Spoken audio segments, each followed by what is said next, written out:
मध्य प्रदेश के मुख्यमंत्री डॉक्टर मोहन यादव की सरकार कल 2 साल पूरे करने जा रही है। इसके एक दिन पहले आज भोपाल में आयोजित प्रेस कॉन्फ्रेंस में मुख्यमंत्री डॉक्टर यादव ने अपनी सरकार के कामकाज और उपलब्धियों का ब्यौरा दिया। उन्होंने कहा कि मंडला, बालाघाट और डिंडोरी में नक्सली समस्या खत्म करना प्रदेश के लिए एक बड़ा उपलब्धि है। मुख्यमंत्री डॉक्टर यादव ने कहा कि केंद्रीय गृह मंत्री अमित शाह ने जो डेडलाइन तय की थी, उसके पहले ही प्रदेश से समस्या का खात्मा हो गया है। मुख्यमंत्री डॉक्टर मोहन यादव ने कहा कि नदी जोड़ो परियोजनाओं से प्रदेश में सिंचाई का रकबा तेजी से बढ़ रहा है। राजस्थान और मध्य प्रदेश दोनों राज्यों में पार्वती, काली सिंध और चंबल नदी का पानी पहुंचने से बड़ी राहत मिलेगी। सीएम यादव ने कहा कि इस बार सिंहस्थ में शिप्रा नदी के जल से स्नान हो सके, इसके लिए 800 करोड़ रुपए की योजना बनाई गई है। प्रदेश में 2 नदियों गंभीर और रिखा नदी को मिलाने के लिए टनल बनाकर नदी से जोड़ने का काम किया गया है। मुख्यमंत्री डॉक्टर मोहन यादव ने कहा कि सागर में खाद का कारखाना चालू होने से यूरिया और अन्य खाद की आपूर्ति में आसानी होगी। मुख्यमंत्री ने इंदौर की हुकुमचंद मिल का जिक्र करते हुए कहा कि 300 से 400 करोड़ के बकाया में उलझी मिल का निराकरण होने के बाद अब 70 से 80 हजार करोड़ का प्रोजेक्ट यहां लगने वाला है। उन्होंने कहा कि उनकी सरकार ने वर्षों से लंबित भोपाल गैस त्रासदी के कचरे का निष्पादन करने का काम किया है।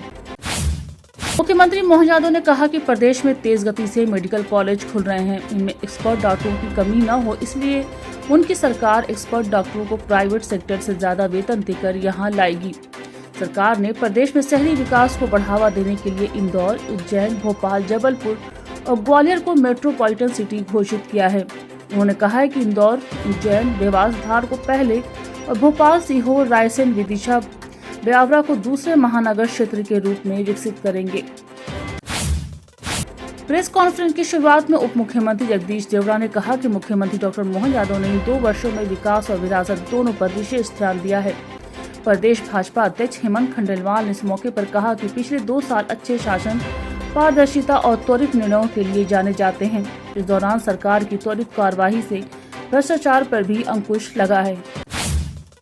मुख्यमंत्री डॉक्टर मोहन यादव की सरकार के 2 साल पूरे होने पर प्रतिक्रिया देते हुए मध्य प्रदेश कांग्रेस अध्यक्ष जीतू पटवारी ने कहा कि ये प्रदेश की बर्बादी के 2 साल हैं।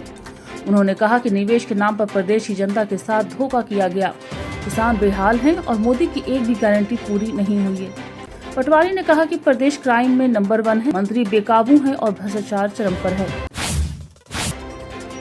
मोहन यादव सरकार के 2 साल पूरे होने पर प्रदेश कांग्रेस अध्यक्ष जीतू पटवारी की प्रतिक्रिया का जवाब देते हुए मंत्री सारंग ने कहा है कि बिना आंकड़ों और तथ्यों के सनसनी फैलाने की कोशिश करना कांग्रेस की आदत है। उन्होंने कहा कि कांग्रेस ने विपक्ष में रहते हुए केवल नकारात्मक राजनीति की है।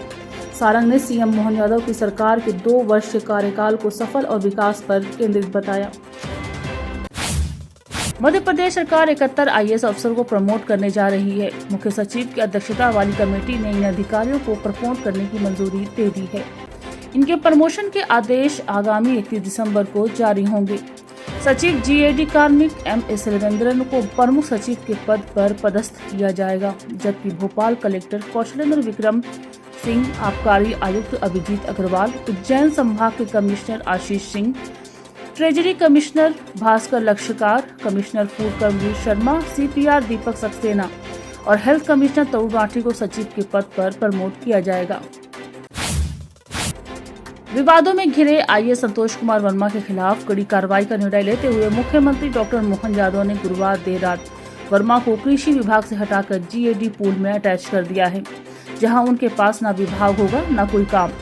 मुख्यमंत्री ने IAS के रूप में उनकी सेवा समाप्त करने का प्रस्ताव भी केंद्र सरकार को भेजने का आदेश दिया है। वर्मा को चार्जशीट भी दी जाएगी। IAS वर्मा के खिलाफ सकल ब्राह्मण समाज संयुक्त मोर्चा तथा सामान्य वर्ग के कर्मचारियों ने आज भोपाल में राज्य मंत्रालय के गेट नंबर 6 पर शंख झालर बजाकर प्रदर्शन कर हनुमान चालीसा पाठ किया। प्रदर्शनकारियों का कहना था कि संतोष वर्मा के विरुद्ध कार्रवाई के कागज जब तक उपलब्ध नहीं करा दिए जाते तब तक आंदोलन चलता रहेगा। कल CM हाउस का घेराव करने की भी तैयारी है। मध्य प्रदेश विधानसभा सत्र की पहली बैठक में 75 साल पूरे होने के उपलक्ष्य में विधानसभा का विशेष सत्र 17 दिसंबर को होगा। इस सत्र में मध्य प्रदेश को विकसित, आत्मनिर्भर और समृद्ध राज्य बनाने पर चर्चा होगी। प्रदेश की 16वीं विधानसभा का ये 8वां सत्र होगा। विधानसभा का सबसे पहला सत्र 17 दिसंबर 1956 से शुरू हुआ था।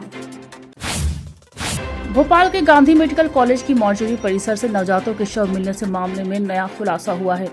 दोनों शव जुड़वा बच्चों के थे जिनकी 8 महीने में प्रीमेच्योर डिलीवरी हुई थी।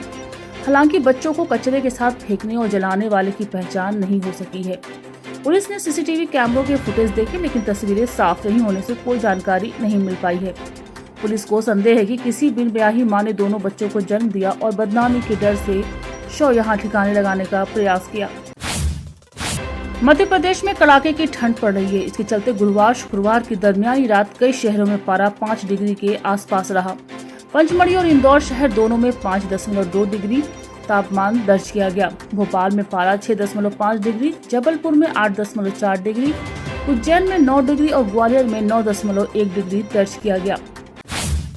भोपाल के गौहर महल में कल 3 दिवसीय परी बाजार की शुरुआत हुई। हेरिटेज फेस्टिवल सीजन 6 में नारी सशक्तिकरण को बढ़ावा देते हुए पारंपरिक जनजातीय व्यंजनों के साथ 75 स्टॉल लगाए गए हैं। यहाँ देश के कोने कोने से आए कलाकारों द्वारा निर्मित हस्तकला की वस्तुएं प्रदर्शित की गई हैं।